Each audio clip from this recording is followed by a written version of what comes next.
We all face a problem whenever we get or download a model from an outside source or website. We have all the materials in Phong, especially FBX. It's hard to control, and even if one material is left, it'll shine in the render. Converting it to Lambert is safe so that even if it's left, it won't shine like an oily surface. Same goes for Blinn.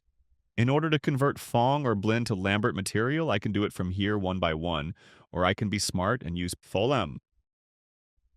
You can get it from the description in link.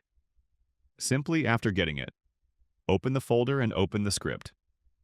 Select the script using Ctrl-A and copy the script by using Ctrl-C on keyboard. Go back to Maya Open Script Editor. Paste the script using Ctrl-V. Then select the pasted script using Ctrl-A. Press middle mouse button over the selected script, and while keeping it pressed, drag it to the shelf. You'll get an icon here. Right-click over that icon and then edit it. You can rename it here, and you can provide a nice icon here. Once it's all been done, now select one or all objects together and simple click on the Pholam icon on the shelf. Click Convert, and we are done. All materials converted to Lambert while maintaining the links to the texture. Have fun!